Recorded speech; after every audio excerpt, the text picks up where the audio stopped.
no secret that the church as a whole has had a pretty troubled relationship with homosexuality throughout history. I'm not going to get into all the many gory details and all the heartbreaking stories, but it's safe to say that the church has spiritually and emotionally damaged many people who are not straight. The process of growing into a whole church which accepts and values the children God created to be LGBTQ is still a work in progress. One person who saw the need to start that process going was the Reverend George Hyde. George became friends with John Kazansk, a bishop from the Greek Orthodox Church who had been forced to leave Greece when he came out as gay. John and George decided they're going to start their own church and they're going to specifically minister to the gay community. They started out with Bishop John ordaining George in a conference room in a hotel with about 85 attendees. Then word started to spread of this strange new church, which was bringing Christ's love to people who had been otherwise just written off as corrupt and damned by so many of the mainstream churches. And over time, this little hotel church developed into the denomination of the Orthodox Catholic Church of America.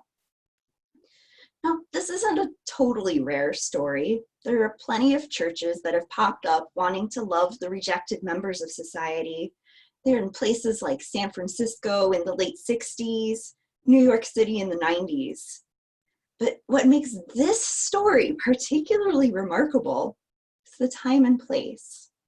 This happened in Atlanta, Georgia, in 1946. Just 1 year after the end of World War II. And as far as I can find out, the OCCA was the very first church in the US which openly ministered to the LGBTQ community. So just as Peter gets the well-deserved credit for being the very first of the disciples to openly say that Jesus is the Messiah, John Kazansk and George Hyde get the credit for being the very first disciples in the US to openly say that LGBTQ people are created just as they are by God and that they deserve to be loved as much as everyone else does. They used their keys to the kingdom, their privilege and authority as ministers, to loose something on the earth. And that led to a change in the way we see what is loose in heaven.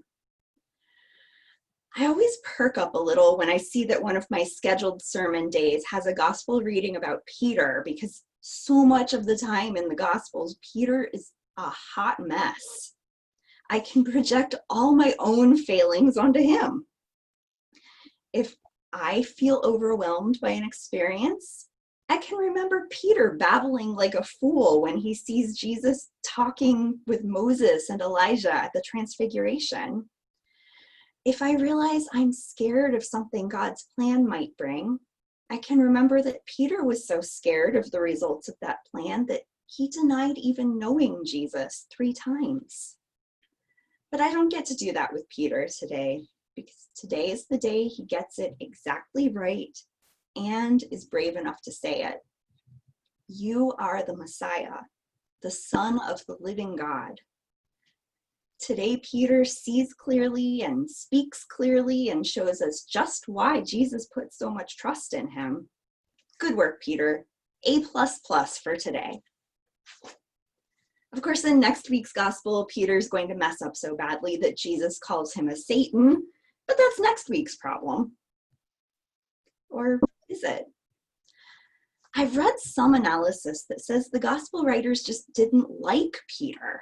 And that's why they showed him as such a flawed character. Maybe they preferred the leadership of James or Paul for the early church. But this doesn't hold true if you remember that Luke and Acts were written by the same person or community. And throughout Acts, Peter's pretty consistently great. So maybe part of what the gospel writers wanted us to get from Peter and his constant case of foot in mouth is that Jesus knows humans will be inconsistent.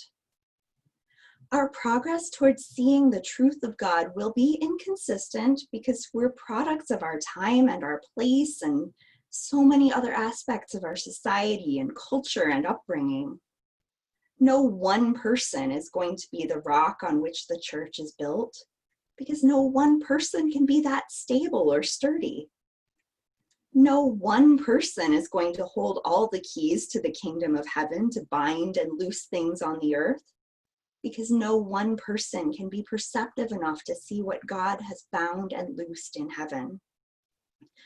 Our friend, the Reverend George Hyde, who was stable enough and perceptive enough to see that he should openly minister to the gay community from 1946 onward, he had a very fruitful career. He was consecrated a bishop in the growing Orthodox Catholic Church of America. He was eventually elected their metropolitan bishop, the equivalent basically to our presiding bishop. He worked hard until the day he stepped down for health reasons in 1983, settled into peaceful retirement. That is, until he furiously unretired in 1995 to lead a schism group out of the OCCA, because the OCCA had started to ordain women. Now, that is not the hill I would have expected someone with George Hyde's tendencies and history to die on. I'm kind of tempted to work in a Jekyll and Hyde comment here, but it's nothing so drastic as a split personality. It's just that no one is entirely consistent. No one is without their blind spots. I know some of the people who maintain that any sort of progressive social change is a sin say that it's because God does not change. That may be so. But our understanding of God, as reflected by our understanding of creation, that changes. That changes constantly. Peter calls Jesus the Son of the living God, not the unchanging God or the monotonous God. God is living, dynamic, not static. So too is this collective rock on which the church is built. Human after human, generation after generation, keep growing in understanding, progressing towards God's dream, and helping lead each other through the spots where we can't see God quite as clearly as someone else can. May we show grace to the people we lead and help, as we'll surely sometimes need it from the people leading and helping us. Amen.